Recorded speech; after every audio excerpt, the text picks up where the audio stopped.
আজকে ডেপুটেশনের বিষয়টা কি ছিল? প্রথমত এই মাতঙ্গিনী ব্লক নিয়ে আমাদের বেশ প্রায় 1 বছর হয়ে গেল। মাতঙ্গিনী ব্লকে আমাদের কর্মাধ্যক্ষদের নিয়ে যে ডেভেলপমেন্ট কাজের যে পরিবেশটা, সেই পরিবেশটা এখানে একরকম রাজনৈতিকভাবেই সেই পরিবেশটা ছিল না। তাই আগামী দিনে যাতে সুস্থভাবে এই ব্লক ভারতীয় জনতা পার্টির দ্বারা পরিচালিত ব্লক, এখানে আমাদের কর্মাধ্যক্ষ এবং আমাদের ভারতীয় জনতা পার্টির যে সমস্ত কর্মাধ্যক্ষ আছেন, তারা যে কাজের গতি এগিয়ে নিয়ে যাওয়ার জন্য যে পরিবেশ তৈরি করার, সেই পরিবেশ তৈরি করার জন্য তারা বহুবার বিডিও সাহেবের কাছে জানিয়েছেন এবং তা সত্ত্বেও কোনো সদুত্তর পাননি, কোনো সুরাহা পাননি। সেই জায়গায় দাঁড়িয়ে এলাকার সাধারণ নাগরিকদের পরিষেবা দেওয়ার কাজ ক্ষেত্রে অনেক বাধা বিপত্তি এসেছে এবং মানুষকে সেই পরিষেবা দেওয়া যায়নি।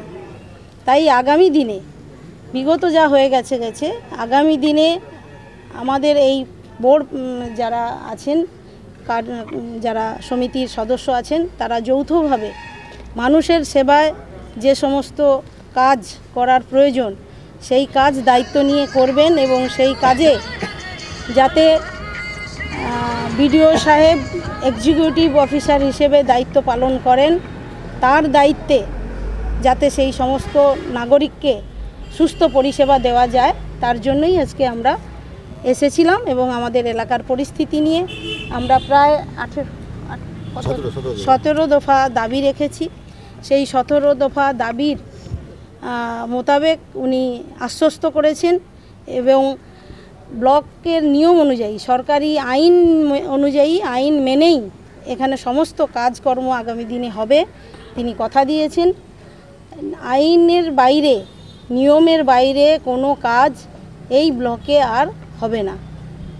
আমরা আশ্বস্ত হয়েছি, ওনার ওপর বিশ্বাস রেখেছি এবং আগামী দিনে সমস্ত মানুষকে, মাতঙ্গিনী ব্লকের সমস্ত মানুষকে সুস্থ পরিষেবা দেওয়া, ডেভেলপমেন্ট কাজে আমাদের কর্মাধ্যক্ষ সহ সমিতির সদস্য, পঞ্চায়েত প্রধান যারা আছেন, তারা দলমত নির্বিশেষে তাদের কাজ করবেন, দলমত নির্বিশেষে মানুষের সেবায় তারা নিয়োজিত থাকবেন।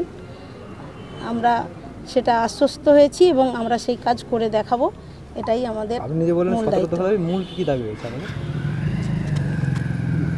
এলাকার ডেভেলপমেন্ট নিয়ে দাবি আছে, এখানে মূল 1-2 করে ব্যাখ্যা দেওয়ার বিষয় নেই।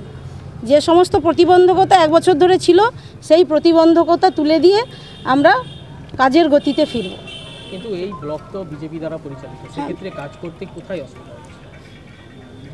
প্রশাসনিক কিছু সমস্যা আছে, সেই প্রশাসনিক সমস্যা ছিল, সেই সমস্যাগুলোর অবলুপ্তি ঘটবে। সেই সমস্যাগুলোকে অবলুপ্তি ঘটিয়ে আমরা আগামী দিনে কাজ করব এবং সেইভাবেই আমাদের সংগঠনের পক্ষ থেকে দায়িত্ব নিয়ে এই ব্লক পরিচালনা এবং ব্লকের কর্মাধ্যক্ষরা যাতে সুস্থভাবে কাজ করতে পারেন, এই ব্লক অফিসে এসে যারা এক্সিকিউটিভ মেম্বার যারা আছেন, ব্লক আধিকারিক যারা আছেন ডেভেলপমেন্ট কাজের দায়িত্বে, কর্মাধ্যক্ষদের সাহায্য সহযোগিতা করবেন। তাদের কিছু অসহযোগিতা ছিল, সেই সমস্ত প্রতিবন্ধকতা কেটে যাবে। আগামী দিনে তারা সমস্ত রকম কাজ মানুষের সেবা করতে পারবে, সেটাই আমরা আজকে ডেপুটেশনের বিষয় ছিল এবং আমরা সেখানে আশ্বস্ত হয়েছি। দিদি বলছি, আজকে দিলীপ ঘোষ এসেছিলেন এখানে একটা বৈঠকে, এটা এখানের বিষয় না।